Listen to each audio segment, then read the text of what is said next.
आज अपने प्लेटो के साम्यवाद का सिद्धांत पढ़ेंगे। सिद्धांत को पढ़ने से पहले मैं आपको बता दूं, यूनिवर्सिटी की दृष्टि से और अपने जो नेट की परीक्षा होने वाली है उसकी दृष्टि से या पीजीटी की दृष्टि से कौन से क्वेश्चन महत्वपूर्ण हैं उन पे अपनी चर्चा कर लेते हैं। यहाँ से छोटे प्रश्न भी बन सकते हैं, वहाँ कंसेप्चुअल प्रश्न भी बन सकते हैं और ऑब्जेक्टिव टाइप क्वेश्चन भी बन सकते हैं और विश्वविद्यालय की परीक्षा में एक बड़ा प्रश्न भी यहाँ से बन करके आने की पूरी संभावनाएं हैं। हमें प्लेटो के न्याय सिद्धांत साम्यवाद के सिद्धांत में क्या पढ़ना है, मुख्य रूप से इसको अपने बांट लेते हैं। सबसे पहले हम इसके सोर्स यानी स्रोत यानी प्लेटो ने यहाँ साम्यवाद की प्रेरणा कहाँ से ली है, क्षेत्र वो किस किस पे लागू होता है, इसकी टाइप्स कितने हैं। जैसे इसके संपत्ति का साम्यवाद भी दिया है इन्होंने, प्रॉपर्टी का, और वाइफ्स यानी पत्नियों का साम्यवाद का सिद्धांत भी दिया है। इसकी आउटलाइन क्या है, कैसे ये लागू होगा, इसके पक्ष और विपक्ष में तर्क देकर किसका मूल्यांकन करेंगे, कितना उचित था उन परिस्थितियों में, आज ये उसका मूल्यांकन होगा। अरस्तु इनका शिष्य था, उनके द्वारा आलोचना की गई है जो मुख्य रूप से पूछी जाती है विश्वविद्यालय की परीक्षा में। और सबसे महत्वपूर्ण प्रश्न जो बन सकता है किसी भी एग्जाम के लिए, प्लेटो के साम्यवाद और आधुनिक साम्यवाद में क्या समानताएं हैं, क्या असमानताएं हैं, क्या प्लेटो का साम्यवाद वर्तमान में प्रासंगिक है या नहीं है। चलो इस पर हम चर्चा करेंगे। सबसे पहले हम साम्यवाद जो प्लेटो का साम्यवाद था उसका एक साधारण सा परिचय देखते हैं। प्लेटो का मैंने बार बार जिक्र किया है कि मुख्य उद्देश्य था आदर्श राज्य की स्थापना करना, और इस आदर्श राज्य की आधारशिला क्या होगी, न्याय। और न्याय के दो पिलर होंगे, शिक्षा और साम्यवाद। अगर अपने बात करें तो प्लेटो ने सबसे महत्वपूर्ण बात शिक्षा की से पहले की है, और शिक्षा के द्वारा वो एक दार्शनिक राजा बनाना चाहता है जिसमें विवेक हो, निर्लिप्त बुद्धि हो, और वो अगर ऐसा राजा होगा और वो शासन चलाएगा तो न्याय की स्थापना हो पाएगी। लेकिन उसके बाद भी प्लेटो को ऐसा लगा, इसलिए उन्होंने शिक्षा का सिद्धांत भी दिया, लेकिन शिक्षा के सिद्धांत के बाद भी प्लेटो को ये लगा कि व्यक्ति जैसे वातावरण में रहता है उसका उस पर प्रभाव अवश्य पड़ता है। इसलिए उसको लगा कि जो व्यक्ति का वातावरण है वो ऐसा होना चाहिए, स्वच्छ होना चाहिए, स्वस्थ होना चाहिए, उसमें कंचन कामिनी या इस प्रकार की प्रदूषण नहीं होना चाहिए। और व्यक्ति का सबसे अधिक जो प्रभावित करने वाली चीज़ें हैं वो हैं आर्थिक यानी कंचन और कामिनी, पुत्रेषणा वितेषणा। ये जो चीज़ें हैं, पुत्र के प्रति मोह, परिवार के प्रति मोह और पैसे के प्रति मोह, ये व्यक्ति को लालची बना देता है, व्यक्ति को स्वार्थी बना देता है, व्यक्ति को ईर्षालु बना देता है, झगड़ालू बना देता है, प्रतिद्वंदी बना देता है। इसलिए मैं आपको यहाँ पुनः बता देता हूँ, प्लेटो ने कोई साम्यवाद शब्द नहीं दिया था।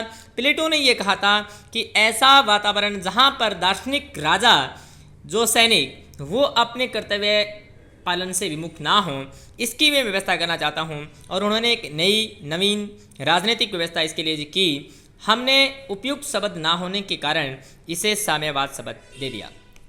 प्लेटो के साम्यवाद के लिए बहुत महत्वपूर्ण कथन यहाँ नेटलशिप का है। प्लेटो का साम्यवाद शिक्षा द्वारा उत्पन्न हुई विचारधारा को प्रभावशाली बनाने वाला, उसे नवजीवन नवशक्ति देने का एक कॉम्प्लीमेंट्री इक्विपमेंट था, अनुपूरक यंत्र था। यानी प्लेटो का जो साम्यवाद है, आपको अगर क्रम पूछा जाए तो सबसे पहले प्लेटो ने आदर्श राज्य की कल्पना की, उसके बाद न्याय का सिद्धांत दिया, उसके बाद शिक्षा का सिद्धांत दिया, ठीक है, और उसके बाद साम्यवाद का सिद्धांत दिया है। साम्यवाद का सिद्धांत न्याय के सिद्धांत का परिणाम है। कई बार पूछा गया है कि साम्यवाद का सिद्धांत न्याय के सिद्धांत का कारण है या परिणाम, तो परिणाम है। पहले न्याय का सिद्धांत दिया है और उससे प्रेरित होकर के उन्होंने साम्यवाद का सिद्धांत दिया है। वो न्याय आधारित एक आदर्श राज्य की स्थापना करना चाहते थे। इसके लिए उन्होंने दो पिलर्स दिए। शिक्षा एक पॉजिटिव स्पिरिचुअल साधन है, मीन्स है, यानी वो आध्यात्मिक साधन है, और जो साम्यवाद कम्युनिज्म है वो एक निषेधात्मक नेगेटिव एक फिजिकल मीन्स है, भौतिक साधन है।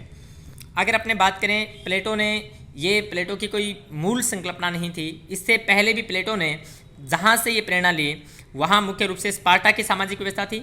उसने देखा कि स्पार्टा है, वहाँ सार्वजनिक जलपान होते थे, वहाँ जलपान गृह होते थे, भोजनालय होते थे, जिसमें सारे बच्चे, सारी स्त्रियाँ, सब पुरुष एक साथ भोजन करते थे।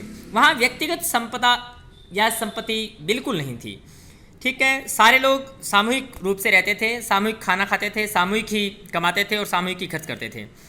क्रीट नगर था, वहाँ की कोऑपरेटिव एग्रीकल्चर थी, सहकारी खेती थी, उससे भी इन्होंने प्रेरणा ली।